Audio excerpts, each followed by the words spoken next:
Moda tuis auribus, ecclesia, te devotis vocibus, solemnia. Moda tuis auribus, ecclesia, te devotis vocibus, laudantia. Moda tuis auribus, ecclesia, te devotis vocibus, solemnia.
Baik Bapak Ibu, Shalom, selamat malam ya kepada Romo Stanley, kepada para partisipan yang hadir dalam live Zoom maupun yang ada di live YouTube dalam seri webinar SSCE Societas Centricum Ecclesia, yang mana webinar ini adalah seri yang ketiga.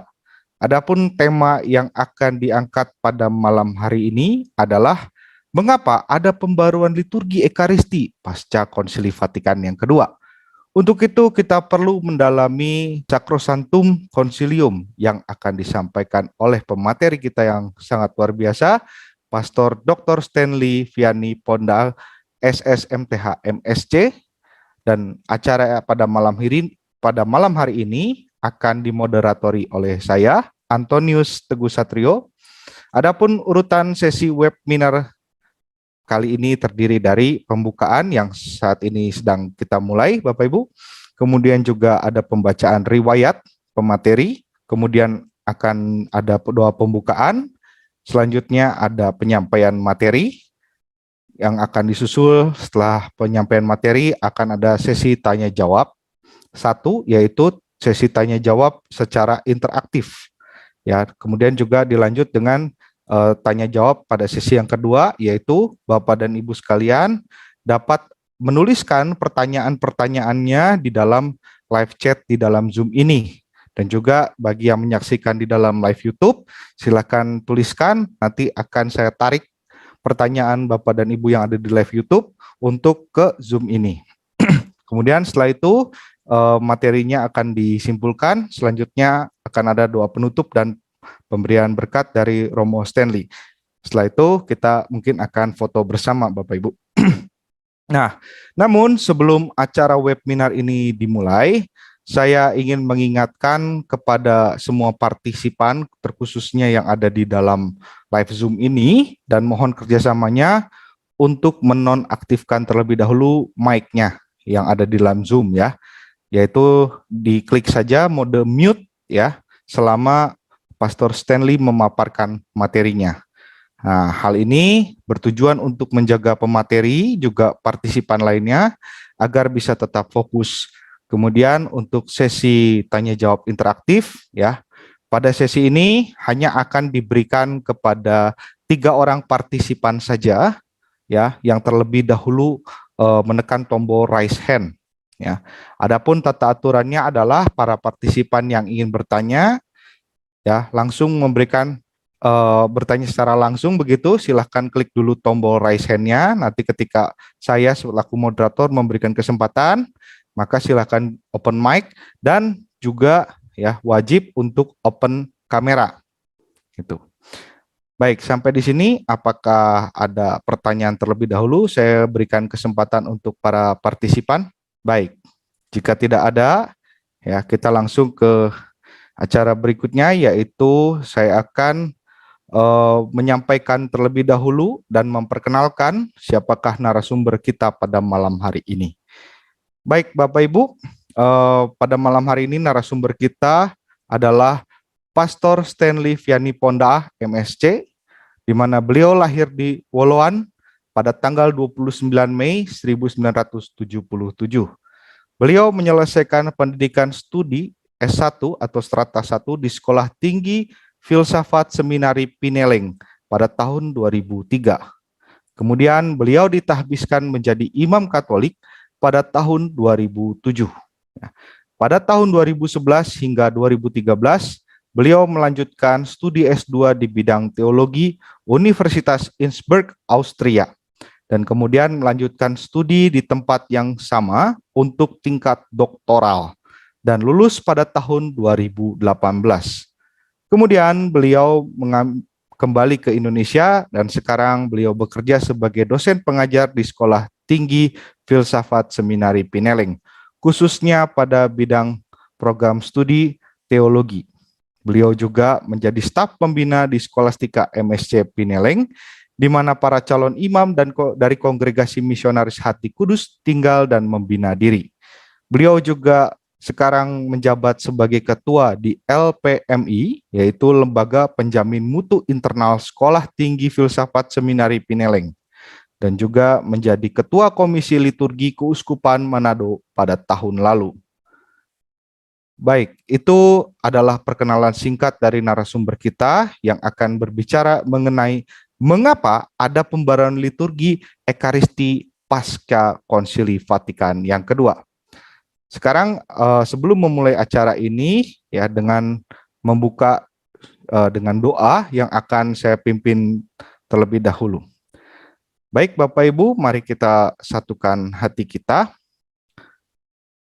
Dalam nama Bapa dan Putra dan Roh Kudus. Amin. Allah Tritunggal yang kuasa dan kekal, kami mengucapkan puji dan syukur kami panjatkan kepadamu atas penyertaan dan berkat-Mu selama kepada kami semua yang telah Kau kumpulkan di tempat webinar sesi ketiga ini dalam keadaan sehat dan penuh sukacita. Kami ingin mewujud nyatakan gagasan kami, yaitu memberikan katekese lintas paroki dengan harapan nantinya dapat menjawab tantangan zaman di era globalisasi ini. Kami pun hendak memahami lebih dalam perkembangan liturgi sebagai sarana kami menyembah Dikau, khususnya Ekaristi, sebagai puncak dan sumber kehidupan kami seturut ajaran gerejamu yang kudus. Maka ya Bapa, kami mohon pencurahan Roh Kudus-Mu, datanglah di tengah kami, tinggallah bersama kami dan terangilah hati kami. Berilah kami cahaya dan kekuatan untuk mengenal kehendak-Mu, untuk menjadikannya kehendak kami, dan untuk mengamalkannya dalam hidup kami sehari-hari. Bimbinglah kami dengan kebijaksanaan-Mu, khususnya pembicara kami pada malam hari ini, dan topanglah kami dengan kekuatan-Mu, karena Engkaulah Allah yang dimuliakan bersama Bapa dan Putra. Allah Bapa yang Maha Baik, berkatilah pertemuan ini dari awal, pertengahan hingga akhir nanti, agar semua dapat berjalan dengan lancar seturut kehendak-Mu. Ya Tuhan Yesus, semoga doa ini kami haturkan kepadamu dengan pengantaran Kristus Tuhan kami. Amin. Mari kita lanjutkan dengan doa Santo Mikael Malaikat Agung. Santo Mikael Malaikat Agung, belalah kami dalam pertempuran melawan kejahatan dan tipu daya setan. Jadilah pelindung kami terhadap kebencian dan jerat setan. Dengan kerendahan hati kami mohon, semoga Allah menaklukkannya, dan Engkau, oh Panglima Bala Tentara Surgawi, dengan kuasa ilahi, usirlah kembali ke neraka setan dan semua roh jahat lainnya yang berkeliaran di seluruh dunia yang hendak menghancurkan jiwa-jiwa. Amin. Dalam nama Bapa dan Putra dan Roh Kudus. Amin. Baik, tanpa berlama-lama lagi, ya kita akan memulai materi ini dengan judul Mengapa ada pembaruan liturgi Ekaristi pasca Konsili Vatikan II, yang akan dibawakan oleh Pastor Stanley Vianney Ponda, SC. Untuk waktu dan kesempatan kami berikan sepenuhnya kepada Pastor Stanley. Silahkan, Pastor. Ya, selamat malam, Selamat malam. Antonius, selamat Ya. ketemu. Suara saya bisa didengar ya? Dan semua peserta yang tentu saya tidak bisa sebut satu persatu, senang sekali bisa diundang dalam acara ini untuk memberikan sedikit cerita tentang pembaharuan liturgi Konsili Vatikan II secara khusus berkaitan dengan perayaan Isa. Jujur bahwa ini tentu bukan tema yang gampang. Seiring juga dengan tema misa itu dalam kaitan dengan sekarang itu ada begitu banyak kontroversi, pro dan kontra, menunjukkan bahwa tema ini sebenarnya tidak mudah untuk dibahas. Tapi di lain pihak, tadi sudah disebut, Ekaristi menjadi sumber dan puncak, ini menjadi katakanlah pilar kita sebagai orang Katolik. Gereja itu ada karena Ekaristi. Ketika Ekaristi itu hancur, pilar itu hancur, maka gereja pun akan hancur. Nah, di dalam webinar ini saya cukup menyiapkan bahan yang banyak. Tentu saya tidak akan mempresentasikan semua, saya akan lihat waktu. Saya kemas dalam bentuk cerita sebenarnya. Cerita, ya tentu cerita dengan data-data sejarah. Kalau lihat memang slide-nya agak pusing kepala kalau lihat, tapi saya akan coba untuk sampaikan secara sederhana. Saya izin untuk share screen. Nanti kalau misalnya ada gangguan teknis, tolong disampaikan ya, supaya saya bisa mengontrol ini, misalnya suara tidak kedengaran atau misalnya screen tidak bisa dilihat, tolong disampaikan. Saya memberi judul sebenarnya Pembaharuan Liturgi Ekaristi Konsili Vatikan II. Tentu ini satu tema yang sangat luas, tetapi lebih luas daripada, lebih sempit lah kalau kita hanya berbicara tentang pembaharuan liturgi. Nah, kita tahu di dalam konstitusi liturgi Sacrosanctum Concilium yang dihasilkan oleh Konsili Vatikan II, pembaharuan liturgi itu menyangkut banyak hal, bukan hanya berkaitan dengan misa, tetapi juga misalnya pembaharuan tata perayaan inisiasi, pembaharuan brevir atau doa harian, juga bentuk-bentuk pembaharuan lain. Tetapi tentu pembaharuan yang paling penting adalah pembaharuan tata perayaan Ekaristi atau Ordo Missae. Betapa pentingnya sehingga sekali lagi menjadi bahan yang kontroversial, banyak diperdebatkan. Bukan saja diperdebatkan atau dikritik oleh kelompok-kelompok tradisional, tetapi juga di dalam konteks diskusi ilmiah, teologi, tentu tata perayaan Ekaristi itu tidak lepas juga dari kritik. Itu menunjukkan bahwa memang apa yang kita pakai sekarang ya, ini juga adalah hasil karya manusiawi yang tentu tidak lepas dari kekurangan-kekurangan. Tetapi kita yakin dan para Bapak Konsili juga yakin, mereka yang menyusun ini, bahwa pekerjaan ini bukan semata-mata pekerjaan manusiawi, tetapi sebentar saya akan singgung kata-kata dari Paus Pius ke-12, bahwa pembaharuan liturgi di dalam gereja adalah buah karya dan pekerjaan Roh Kudus yang menuntun gereja. Bapak Ibu, saya akan mulai cerita saya. Ini mudah-mudahan cerita yang tidak membosankan. Saya tidak membuat sistematika yang memang kelihatan, tapi saya lebih banyak mulai dengan pertanyaan-pertanyaan. Saya tidak membaca satu-satu. Pertanyaan-pertanyaan ini sebenarnya ya pertanyaan-pertanyaan akademis lah di ruangan kuliah atau di kelas sebenarnya. Tetapi dari pertanyaan-pertanyaan ini lalu saya mengemas cerita saya tentang pembaharuan misa. Mungkin juga ini sedikit memberikan penjelasan atau klarifikasi berkaitan dengan kritik atau catatan kritis yang selalu diarahkan atau bahkan dilemparkan kepada tata perayaan misa yang sekarang dipraktikkan oleh Gereja Katolik Roma. Ya bagus juga kalau saya bacakan misalnya beberapa hal, misalnya pertanyaan, kalau pembaharuan misa, kalau ada yang diperbaharui berarti ada yang lama.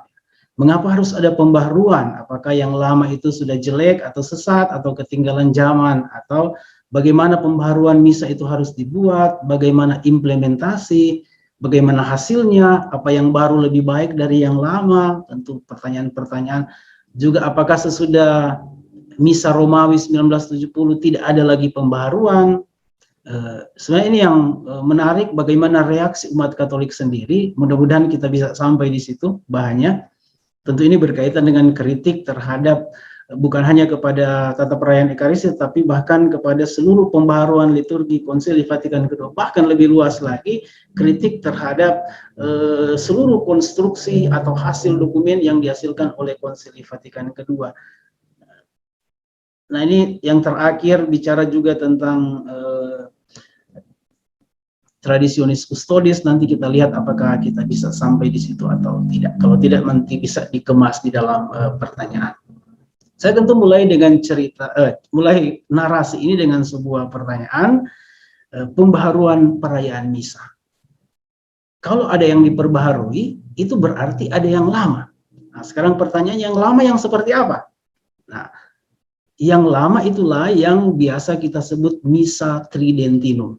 Kalau Bapak Ibu sudah sering, atau mungkin ada di antara kita yang sudah sering mengikuti misa ini, atau sekurang-kurangnya kita bisa lihat di gambar atau di YouTube. Saya sendiri waktu masih kuliah, saya sangat sering ikut misa tridentinum ini, misa tradisional.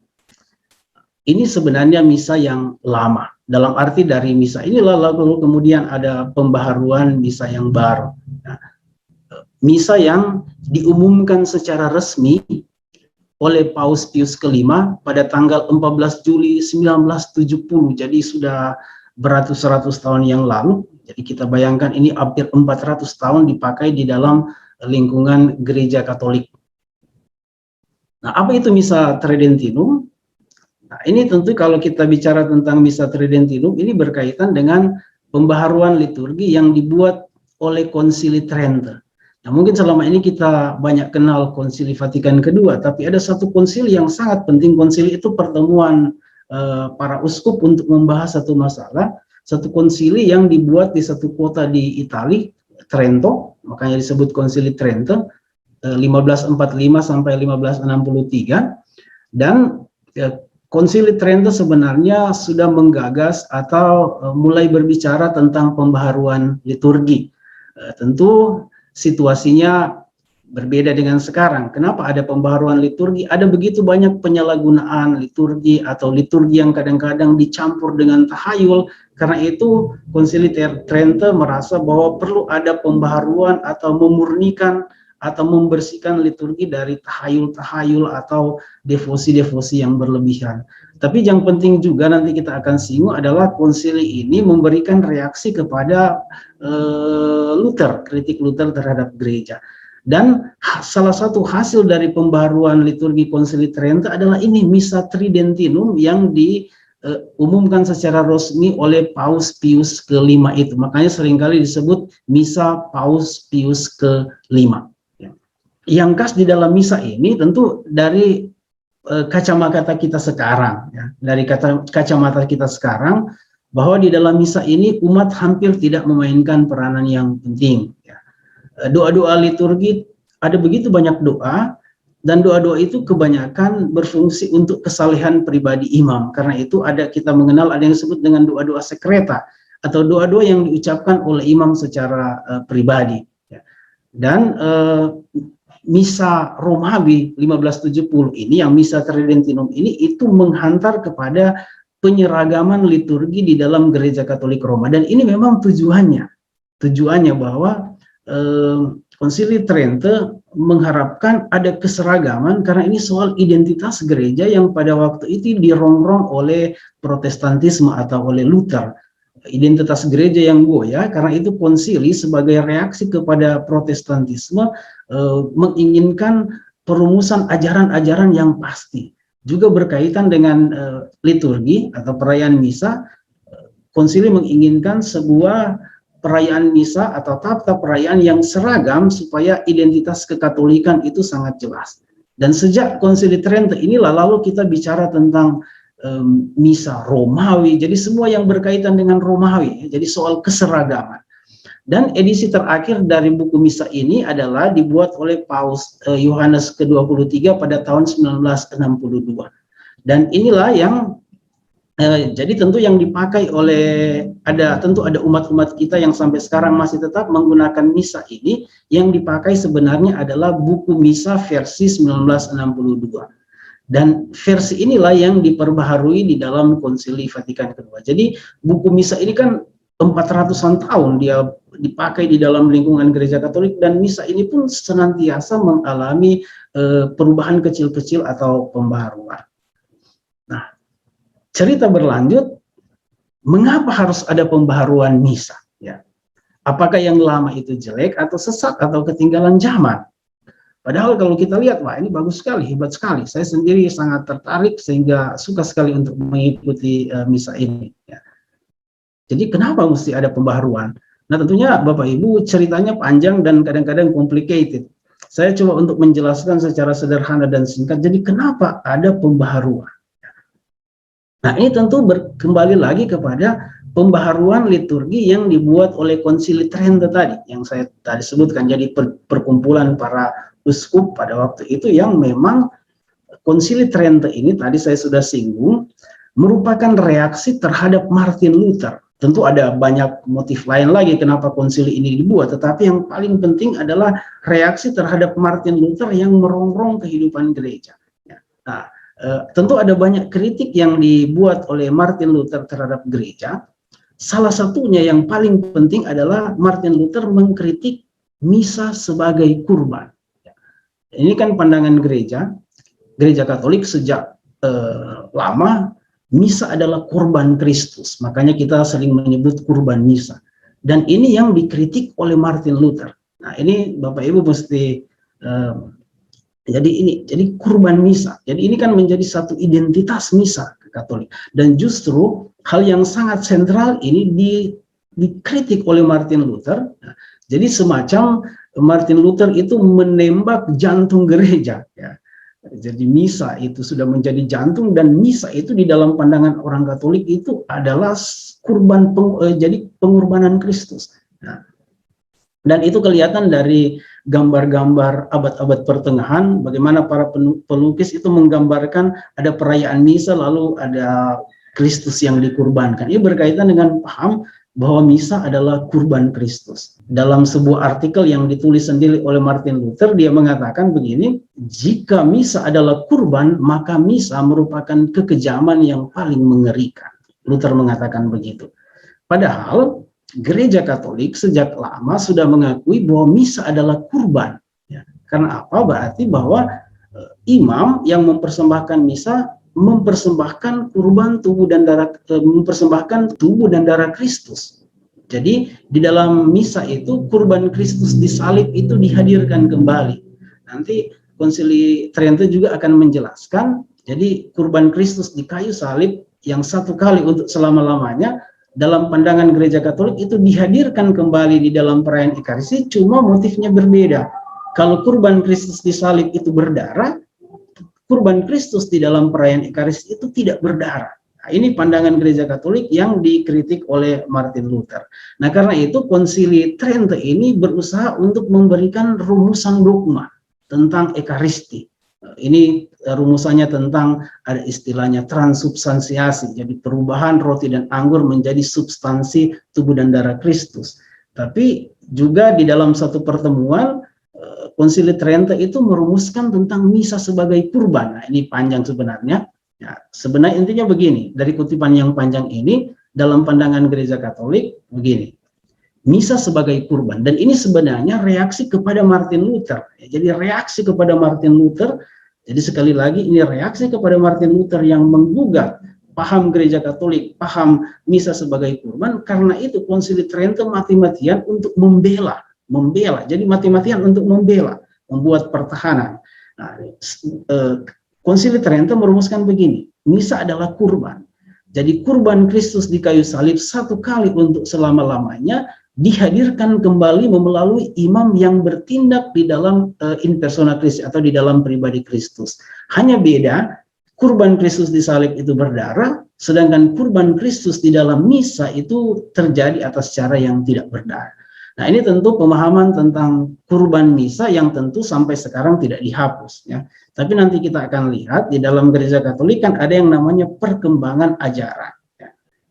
Nah, jadi penekanan yang sangat kuat kepada misa sebagai kurban itulah yang mempengaruhi penyusunan misa tridentinum ini. Jadi misa tridentinum itu memberikan penekanan yang sangat kuat kepada pemahaman misa sebagai kurban. Sangat kuat. Bahkan di dalam pemahaman kita sekarang kadang-kadang terlalu berlebihan.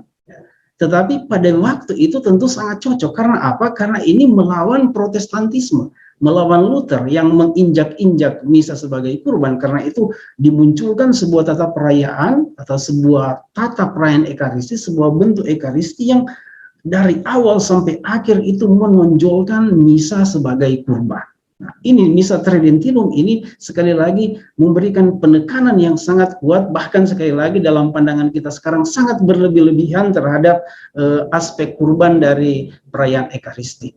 Nah, apalagi misa tridentinum ini lahir dan berkembang dalam mentalitas pada waktu itu, itulah liturgi klerus. Jadi pada waktu itu berkembang satu pemahaman bahwa liturgi itu milik imam, milik klerus. Jadi imam sebagai minister publikus atau pelayan itu mempersembahkan kurban. Karena itu kehadiran umat itu tidak harus umat itu hadir. Nah, itu mentalitas pada waktu itu. Nah, karena itu dikatakan, jadi hanya imam yang memiliki kuasa untuk merayakan kurban misa. Bahkan karena imam yang punya kuasa di dalam misa itu, contoh misalnya teks atau teks-teks misalnya Gloria atau Credo hanya sah jika diucapkan oleh imam dengan berbisik-bisik, biarpun teks itu sudah dinyanyikan oleh kor atau umat. Nah, itu tentu dalam pandangan kita sekarang kan lucu, ya.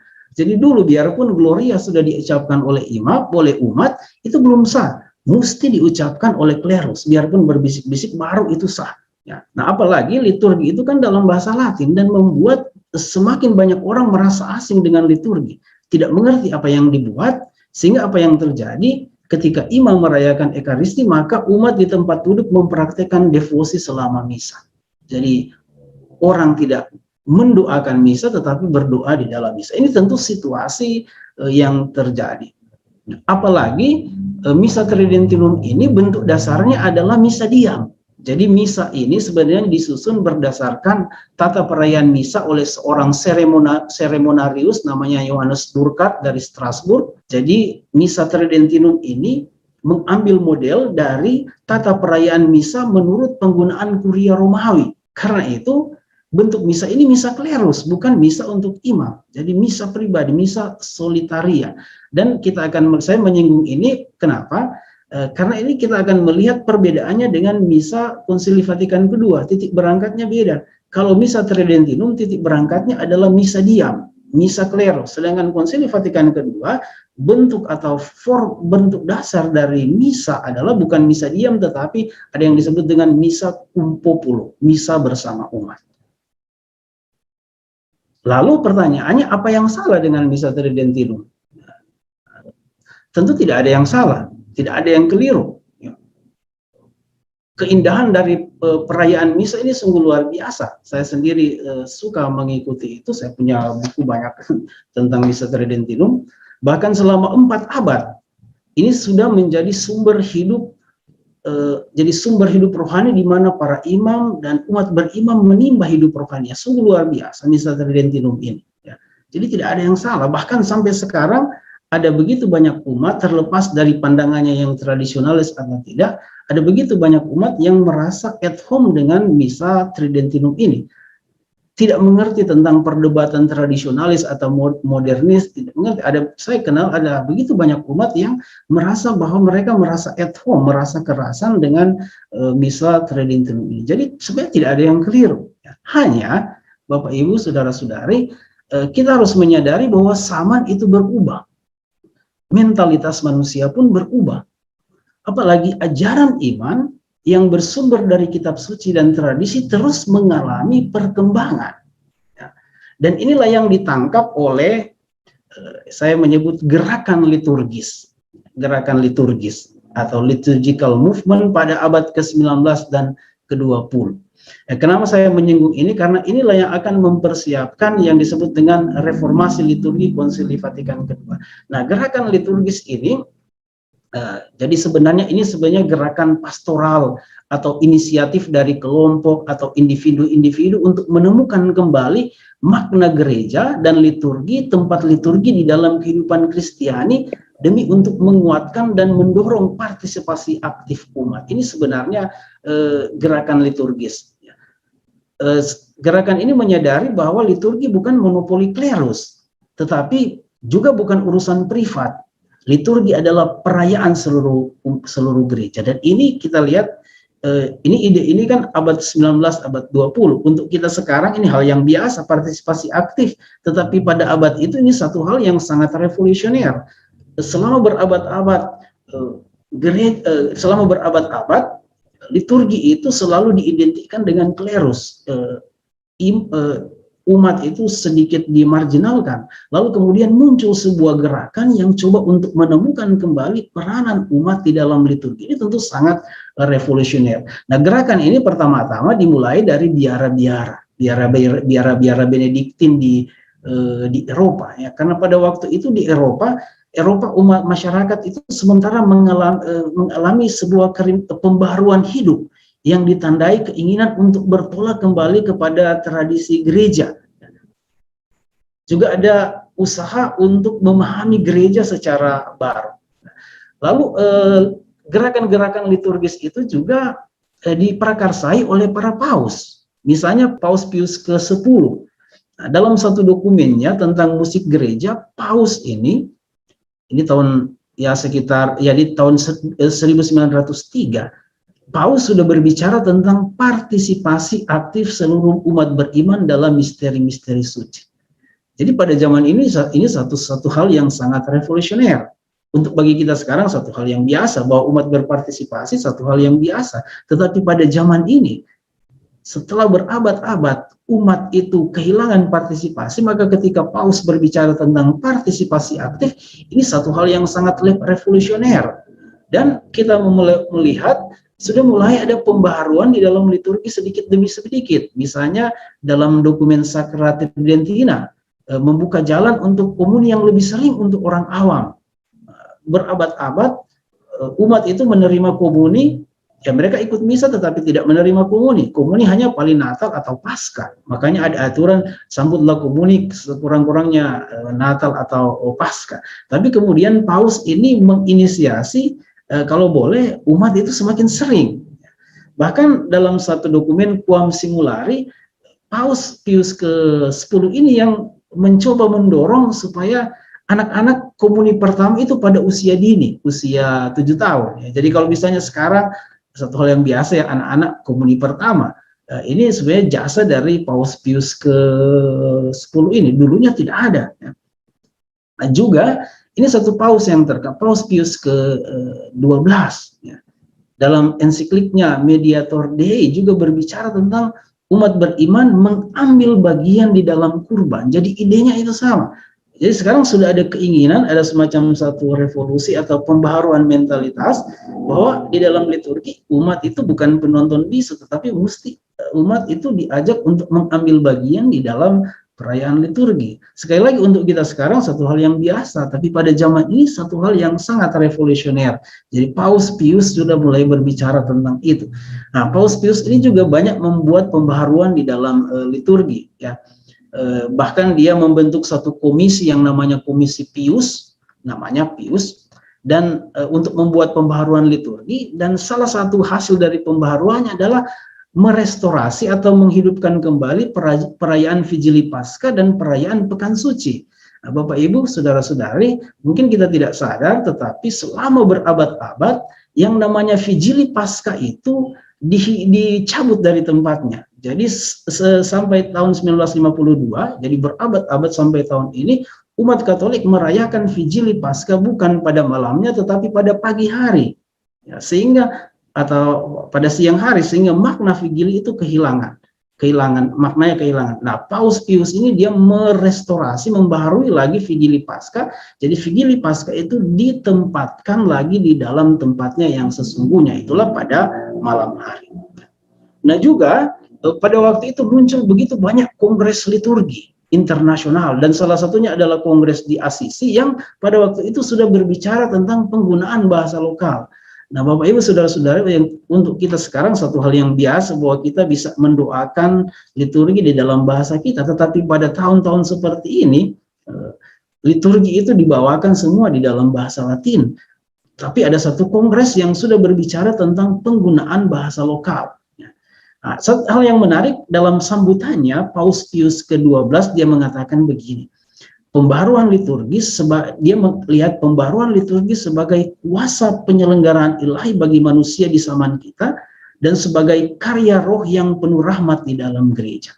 Dan ini tentu yang menjadi pegangan di dalam pembaharuan liturgi Konsili Vatikan II. Jadi roh itu tentu membimbing usaha dari para bapak konsili untuk membuat pembaharuan itu. Jadi semacam ada sebuah kesadaran rohani bahwa pembaharuan, jadi kalau begitu banyak umat menginginkan pembaharuan, nah ini berarti karya roh di situ. Itu yang dilihat oleh Paus Pius ke-12. Juga Yohanes Paulus ke-23, ini ada pembaharuan yang dia buat. Nanti kita bisa. Nah, ini yang penting, itu semangat di balik gerakan liturgis ini, dan semangat inilah yang mungkin akan memberikan jawaban kepada kita kenapa perlu ada pembaharuan. Jadi zaman itu berubah, dan semangat dari gerakan liturgis yang tadi saya sudah sebutkan, mereka itu menemukan kembali makna gereja sebagai tubuh Kristus. Nah, karena itu juga gerakan liturgi memberikan penghargaan terhadap imamat umum seluruh umat beriman. Setelah berabad-abad konsentrasi gereja itu hanya pada kleros, nah gerakan liturgi menemukan kembali imamat umum seluruh umat beriman, imamat yang diberikan kepada setiap orang lewat pembaptisan. Nah, sehingga kenapa gereja sekarang berbicara tentang imamat umum kita, ya. Nah, juga misalnya menemukan paroki sebagai komunitas yang berdoa. Jadi umat itu komunitas yang berdoa. Artinya juga liturgi sebagai sebuah perayaan komuniter. Nah, jika misa adalah perayaan umat, itu berarti partisipasi di dalam perayaan hal yang sangat penting. Nah, ini temuan-temuan dari gerakan liturgis. Juga misalnya pandangan baru tentang gereja, bahwa gereja itu terbangun dalam jiwa-jiwa orang Kristen yang hidup dalam dunia yang tidak selalu religius atau tidak selalu Kristen, apalagi pengalaman orang-orang Asia, ya. Ini jadi juga yang sangat penting, itu penemuan kembali makna misteri Paskah. Nah, kita tahu misteri Paskah itu mencakup sengsara, wafat, dan kebangkitan. Nah, selama abad pertengahan juga dalam Konsili Trente, dan itu yang kelihatan di dalam Misa Tridentinum, kadang-kadang lebih memberikan penekanan pada sengsara. Makanya bicara tentang misa sebagai kurban. Jadi lebih spesifik.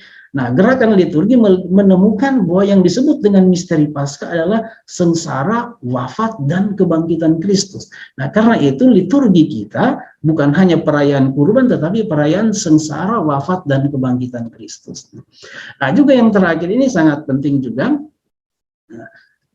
satu kesadaran baru bahwa gereja itu bukan societas perfecta, atau gereja itu bukan masyarakat yang sempurna. Jadi berabad-abad rupanya gereja itu memahami kita adalah sosietas atau komunitas yang sempurna.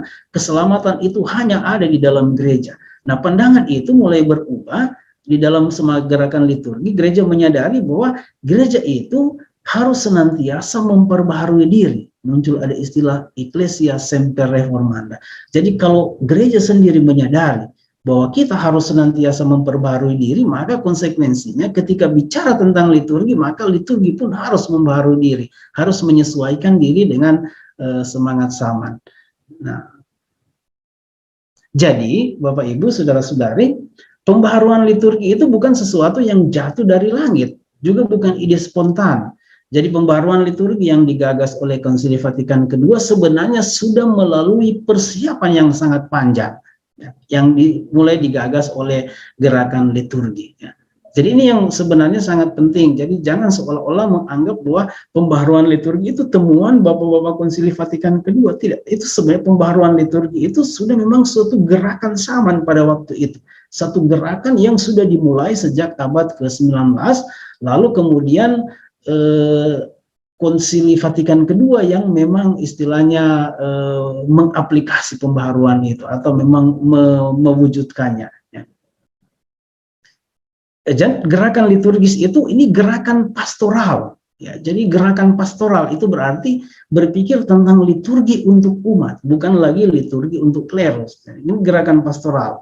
Dan gerakan liturgis itu ini satu hal yang penting, menemukan perlunya pembaharuan hidup umat beriman dari liturgi. Ya. Karena itu di dalam Konsili Vatikan II, Sacrosanctum Concilium, di situ tadi sudah disinggung, liturgi adalah sumber dan puncak kehidupan Kristiani. Nah, sekarang bagaimana pembaharuan Ekaristi itu dibuat? Dan disinilah kita berjumpa dengan yang disebut dengan pembaharuan liturgi Konsili Vatikan II. Nah, tadi saya sudah menyinggung bahwa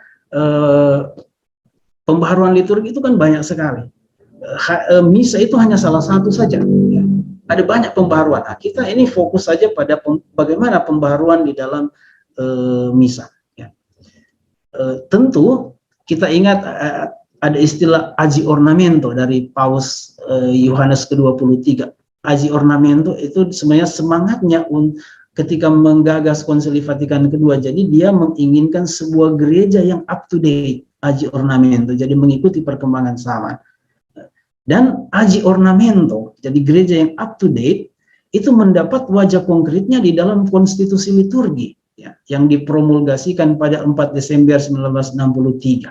Ya. Nah, tujuan dari pembaharuan liturgi, kalau kita melihat kepada konstitusi liturgi, tujuannya tidak lain dan tidak bukan adalah pembaharuan dan pengembangan liturgi. Tujuan konstitusi liturgi adalah untuk membaharui dan mengembangkan liturgi. Dan bukan sekedar memperbaiki tata gerak, jadi lebih dari sekedar hanya memperbaiki tata gerak atau memperbaiki yang salah, tapi pembaharuan liturgi itu harus menghantar kepada pembaharuan hidupnya. Jadi lebih jauh lagi, pembaharuan hidup Kristiani dari sumber-sumber yang mengalir dari liturgi.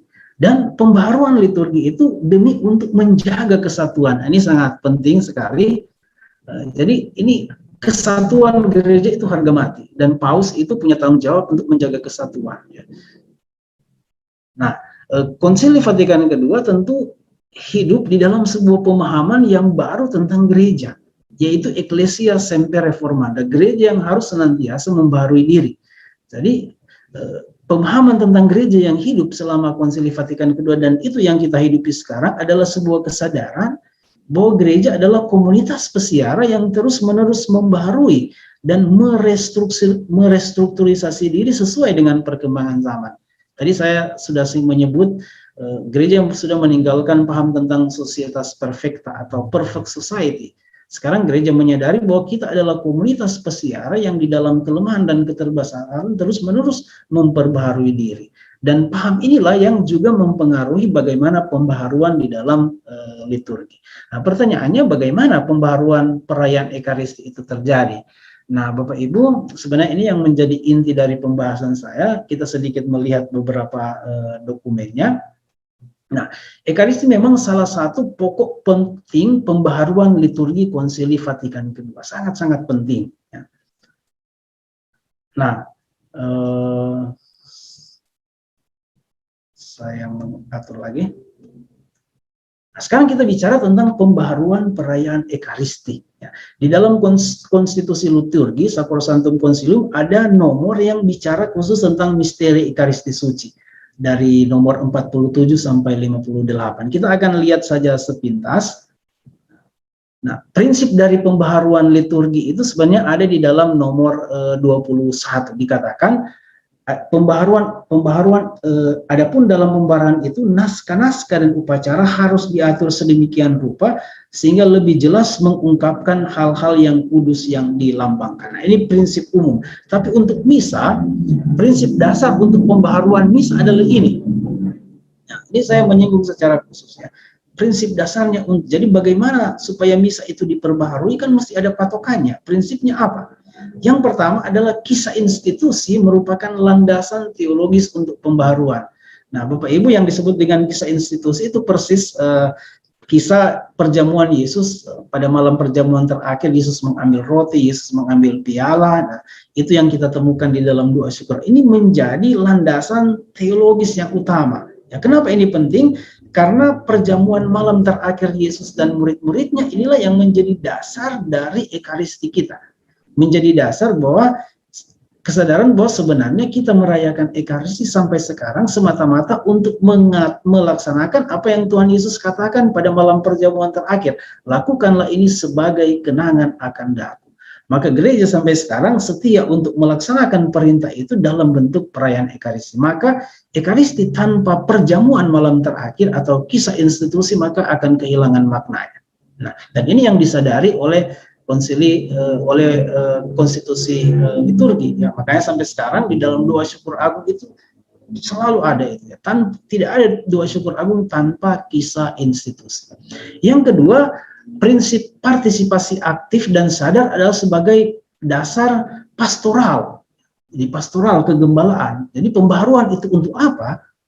Pembaharuan itu adalah untuk supaya umat itu boleh berpartisipasi secara aktif dan sadar. Dan yang ketiga, nah ini yang membedakannya dengan misa tridentinum atau misa Latin. Sekarang titik berangkatnya bukan misa pribadi atau misa imam, tetapi titik berangkat dari misa Konsili Vatikan kedua adalah misa bersama umat atau misa cum populo. Nah, ini tentang kisah perjamuan malam terakhir tadi. Di dalam satu nomor dari konstitusi liturgi itu disinggung tentang itu. Nah, saya tidak bacakan, tetapi apa maksud dari konstitusi liturgi nomor 47? Ini sangat penting. Maksudnya ini sebenarnya begini ya. Jadi kenapa kisah institusi itu penting? Nah, kisah institusi itu mau menunjukkan bahwa Ekaristi adalah kurban. Ya. Dalam kisah institusi kan kita tahu ya, jadi dalam doa syukur agung, inilah tubuhku yang diserahkan bagimu. Inilah darahku yang ditumpahkan bagimu. Jadi diserahkan. Ya, pro multis atau effundetur atau pro nobis effundetur itu menunjukkan kurban Kristus yang menyerahkan hidupnya. Nah, dengan mengambil kisah institusi itu maka gereja menyadari bahwa Ekaristi adalah kurban. Ekaristi adalah kurban. Nah, pada titik inilah saya mau mengatakan bahwa Konsili Vatikan kedua tidak merubah apa-apa di dalam tidak merubah apa-apa yang telah ditetapkan oleh Konsili Trenten. Ya. Jadi apa yang sudah ditetapkan oleh Konsili Trenten itu pun tetap dirumuskan sebagai ajaran gereja. Ya. Konsili Trento mengatakan Ekaristi adalah kurban. Konsili Vatikan kedua pun menekankan Ekaristi adalah kurban. Nah, kenapa saya mengangkat begini? Karena tentu ada banyak kritikan-kritikan nanti kita lihat yang muncul bahwa yang mengatakan Ekaristi sesudah Konsili Vatikan kedua kehilangan unsur korban. Nah, tentu kalau kita lihat teksnya, teks dari konstitusi liturgi baru kita sadar. Konstitusi liturgi menekankan ini kisah institusi sebagai dasar dari Ekaristi. Dan inti dari kisah institusi itu salah satunya penekanan pada Ekaristi sebagai kurban Kristus. Jadi apa gunanya kalau misalnya dalam Ekaristi imam mengatakan inilah tubuhku yang diserahkan, inilah darahku yang ditumpahkan. Itu mengatakan bahwa kita merayakan Ekaristi sebagai kurban. Nah ini yang disebut dengan perkembangan ajaran. Ya. Jadi perkembangan ajaran itu tentu berkaitan dengan perkembangan pemahaman dan situasi, ya, sehingga misalnya hal-hal yang tidak disinggung oleh Konsili Trento sekarang diangkat kembali oleh Konsili Vatikan kedua. Misalnya contoh ini, Konsili Vatikan kedua lewat Sacrosanctum Concilium menekankan ini karakter ganda dari perayaan Ekaristi. Ekaristi sebagai kurban, artinya adalah menghadirkan kembali kurban Kristus di kayu salib. Jadi ini persis seperti Konsili Trento. Jadi Vatikan kedua tidak menghilangkan apa-apa. Hanya Vatikan kedua atau konstitusi liturgi mengangkat sesuatu yang tidak ditekankan oleh Konsili Trento. Misalnya ini, misa adalah kenangan. Nah, tentu ada banyak kritik nanti ke dalam misa kita ini. Dan kritik ini untuk saya agak berlebihan. Ada kritik yang mengatakan wah ini misa di dalam gereja Katolik sesudah Konsili Vatikan kedua itu kehilangan unsur korban sehingga tinggal menjadi sebuah kenangan. Jadi ini Martin Luther itu mengatakan misa itu hanya istilahnya nuda commemoratio. Jadi hanya semata-mata peringatan. Jadi mengingat apa yang sudah dibuat oleh Yesus 2000 tahun yang lalu. Itu Luther. Tapi kalau misalnya gereja Katolik mengatakan bahwa misa adalah kenangan atau memori atau anamnesis, ini punya bobot yang lain. Ini bukan kenangan subjektif, tetapi ada objek yang dikenangkan atau dihadirkan kembali. Nah, di dalam misa yang dihadirkan kembali, yang dikenangkan ini persis sengsara, wafat, dan kebangkitan Kristus. Dan inilah kebaruan dari Konsili Vatikan kedua yang tidak ditekankan di dalam Konsili Trento. Sehingga kita bisa mengerti kalau misalnya ada kelompok-kelompok yang menekankan Konsili Trento sehingga mengkritik misalnya paham misa di dalam gereja Katolik Konsili Vatikan kedua yang katanya misa itu sudah menjadi kenangan, jadi seperti ibadat Protestan. Padahal sebenarnya yang dimaksudkan dengan misa sebagai kenangan oleh konstitusi liturgi adalah bukan cuma kenangan, jadi kita mengenang sesuatu yang terjadi dulu. Bukan itu, tetapi yang terjadi dulu itu dihadirkan kembali di dalam perayaan Ekaristi. Dan apa yang dihadirkan itulah wafat, sengsara, wafat, dan kebangkitan Kristus. Nah ini, saya memang menekankan ini karena ini menjadi dasar sangat penting. Nah, ini sebenarnya diulangi juga di dalam satu dokumen yang penting, namanya Eucharisticum Mysterium. Ini dokumen resmi tentang gereja tentang Ekaristi sesudah Konsili Vatikan kedua. Ini sama juga di dalam dokumen itu, ini 1967 ditekankan bahwa misa itu kurban, tapi misa juga kenangan. Dan misa adalah perjamuan kudus. Nah, mungkin dari tiga pokok inilah yang bisa kita lihat bagaimana perkembangan ajaran tentang Ekaristi. Kalau misalnya Konsili Trento dengan misa Tridentinium sangat menekankan kurban ini, yang pertama, maka misa Konsili Vatikan kedua itu memperluas atau mengembangkan, merumuskan secara baru, tentu bukan penambahan yang karang-karang, tetapi ada dasar biblisnya, ada dasar tradisinya. Sekarang kita memahami misa itu bukan sebagai kurban, oke, ya, tetapi juga bukan hanya itu. Misa adalah sebuah kenangan akan wafat dan kebangkitan Tuhan. Nah, misa juga adalah perjamuan kudus. Nah, ini tidak bisa dipungkiri. Nah, ada kritik-kritik dari kelompok-kelompok tradisional yang mengatakan, ya kita punya misa sekarang tinggal perjamuan kudus. Ya. Jadi seperti Protestan. Ya. Tapi perjamuan itu tidak bisa dihindari. Bahwa kenyataan misa adalah sebuah perkumpulan umat yang datang menyambut tubuh dan darah Kristus. Apalagi di dalam konteks teologi gereja Katolik, perjamuan itu sangat penting. Karena kalau kita ingat gambaran-gambaran tentang kerajaan Allah, gambaran-gambaran tentang kerajaan Allah itu dilukiskan sebagai sebuah perjamuan, ya, perjamuan abadi di surga. Nah, itu berarti kalau gereja sekarang merayakan Ekaristi sebagai sebuah perjamuan, maka sebenarnya gereja, ya, jadi ini menjadi pralambang atau gereja sementara mencicipi perjamuan surgawi yang dijanjikan oleh Allah di dalam kerajaan Bapa. Dan ini sebenarnya unsur yang penting yang tidak ada di dalam misa Tridentinum, tetapi ditekankan di dalam misa kita sekarang, bahwa misa adalah perjamuan, tetapi bukan perjamuan biasa. Misa adalah perjamuan karena di dalam perjamuan itulah kita sementara mencicipi atau menjadi pralambang dari perjamuan eskatologis yang akan dijanjikan kepada kita. Nah, Bapak Ibu, saya lihat sebentar supaya tidak terlalu, masih ada waktu sebentar. Nah, yang kedua itu adalah partisipasi aktif dan sadar sebagai dasar pastoral, itu sangat jelas. Nah, di dalam konstitusi Sacrosanctum Concilium nomor 48 dikatakan gereja berusaha supaya umat beriman kita semua di dalam perayaan itu tidak menjadi orang luar atau tidak menjadi penonton bisu, tetapi kita ikut serta secara hikmat, secara aktif.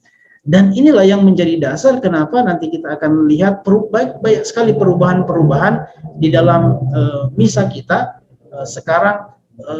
Jadi kalau kita bicara tentang misa atau liturgi di dalam gereja Katolik, pasti selalu muncul ini partisipasi aktif umat. Nah, tentunya partisipasi itu jangan disalah mengerti. Kalau kita lihat ini garis kalimat terakhir itu dikatakan ikut serta secara penuh hikmat dan secara aktif. Nah, ini tentu ada maksudnya di situ. Nah, jadi partisipasi maksudnya bahwa liturgi atau Ekaristi adalah perayaan umat, sehingga umat tidak menjadi penonton bisu, umat diundang. Nah, ini mungkin juga konsekuensi dari penekanan imamat umum seluruh umat beriman. Dan imamat itu bukan sesuatu yang bertentangan dengan ajaran gereja Katolik. Imamat umum kan sesuatu yang berkaitan dengan pembaptisan. Ketika kita dibaptis, maka secara otomatis kita mendapatkan imamat umum. Dan imamat umum itulah yang menjadi dasar bagi kita punya hak dan kewajiban untuk ambil bagian di dalam perayaan Ekaristi dan bukan sebagai penonton bisu atau penonton. Nah, tapi tentunya yang disebut dengan partisipasi aktif itu jangan disalahartikan, ya. Partisipasi aktif bukan hanya secara lahiriah tetapi terutama secara batiniah, dan ini yang sangat penting. Nah, tentu ini perlu ada pemahaman seolah partisipasi aktif seolah-olah semakin banyak orang semakin banyak bersibuk, ya. Jadi begitu banyak kesibukan, bukan itu sebenarnya.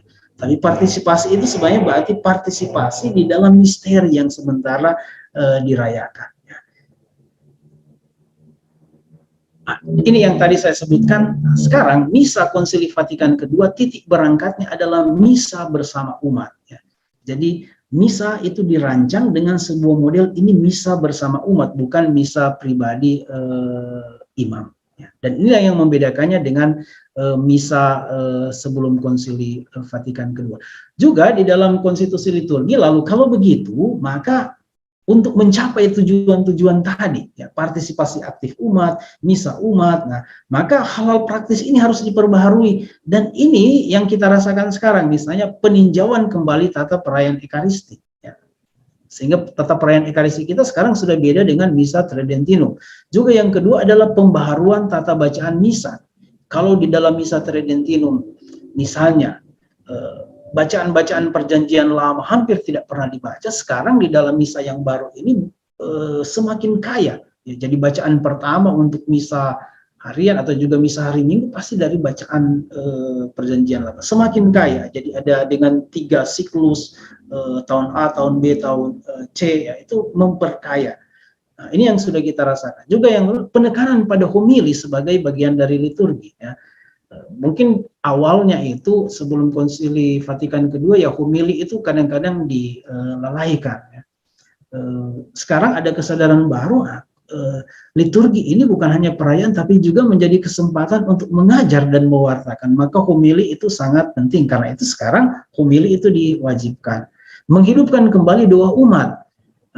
Doa umat itu berabad-abad hilang. Di dalam misa Tridentinum tidak ada doa umat karena selalu dihubungkan dengan Protestantisme, ya. Doa umat ini kan ini ya, dua umat itu kan sebagai kesempatan bagi umat untuk mempraktekkan imamat umum mereka.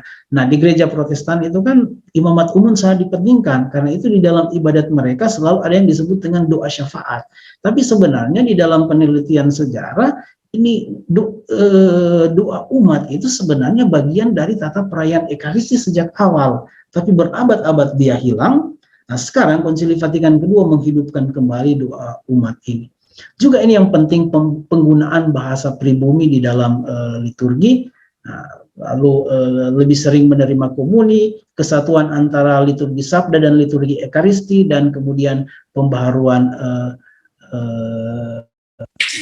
Nah, Bapak Ibu, saya mesti melompat. Nah, lalu kemudian memang ada yang disebut dengan implementasi. Jadi yang tadi kan hanya prinsip-prinsip umum saja, ya, prinsip-prinsip umum. Lalu mesti diimplementasikan secara lebih konkret, mesti diimplementasikan dari prinsip-prinsip umum tadi. Ya. Makanya Paus membentuk sebuah organ, sebuah katakanlah komisi khusus untuk mengimplementasi prinsip-prinsip pembaharuan dari Sacrosanctum Konstitusi Liturgi itu.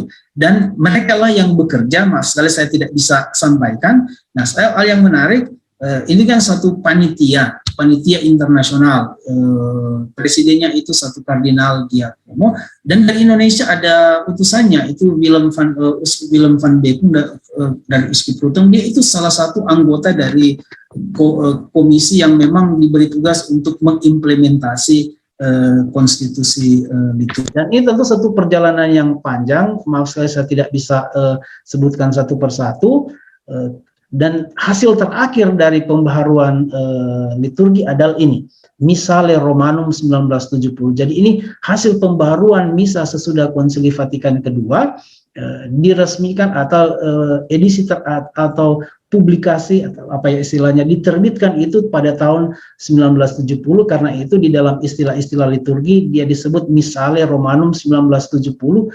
Itu persis 400 tahun sesudah Missale Romanum 1570 itu diresmikan. Jadi setelah 400 tahun sekarang kita menghasilkan sebuah buku Missale Romanum yang baru, yang dari buku itulah maka diterjemahkan misa ke dalam bahasa pribumi dengan struktur yang kita punya sekarang ini.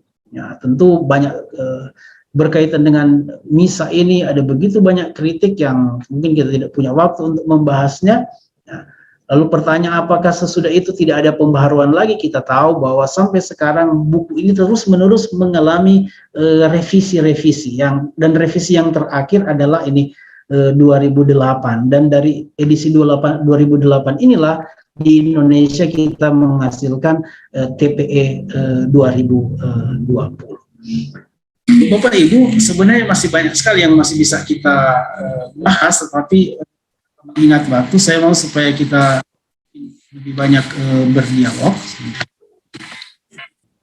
Saya ingin supaya kita bisa berdialog. Kalau misalnya ada pertanyaan-pertanyaan yang berkaitan dengan bahan yang saya sudah sampaikan, saya akan kembali lagi ke bahan untuk menjelaskan.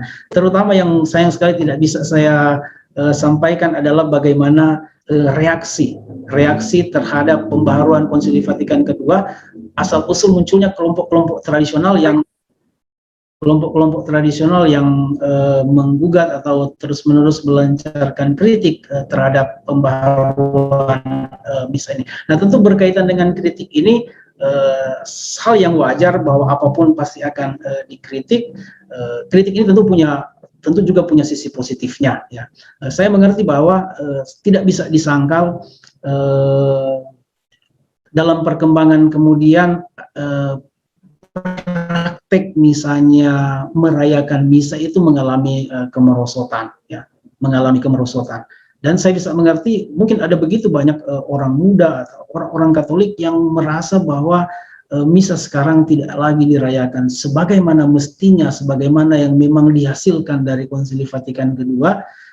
Ya, ini tentu berkaitan dengan yang disebut dengan ars celebrandi, bagaimana cara merayakan. Sehingga mungkin dari situ ada begitu banyak orang yang merindukan kembali kepada misa Tridentinum yang memang dirayakan dengan sangat mulia. Biarpun jadi sangat bergantung dari kita ya. Ritusnya itu bisa ritus apapun, misa tridentinum itu pun bisa disalahgunakan ya. Jadi orang-orang dulu yang merayakan ritus tridentinum itu pun ada begitu banyak penyelewengan di situ ya, bukan hanya di ritus sesudah Konsili Vatikan kedua yang mengalami penyelewengan, tetapi juga ritus tridentinum atau misa tridentinum pun ya mengalami hal-hal yang, jadi sekali lagi untuk saya tidak pertama-tama terletak pada ritusnya atau tata perayaan, tapi yang paling banyak menjadi yang bersalah adalah orang yang merayakan sehingga perayaan itu tidak ditampilkan sebagaimana mestinya. Nah, Bapak Ibu, saya mau supaya kita lebih banyak mungkin waktu untuk berdialog, karena itu biarpun bahan masih banyak, saya hentikan sampai di sini dan saya kembalikan kepada moderator. Minta maaf, bahan saya tidak bisa jelaskan semua, tapi kalau ada pertanyaan yang berkaitan dengan bahan, monggo saya persilahkan. Saya kembalikan kepada moderator. Terima kasih. Minta maaf kalau mungkin saya bicara terlalu panjang dan terlalu cepat. Saya stop share screen. Baik, terima kasih Romo Stanley atas penjelasannya yang luar biasa.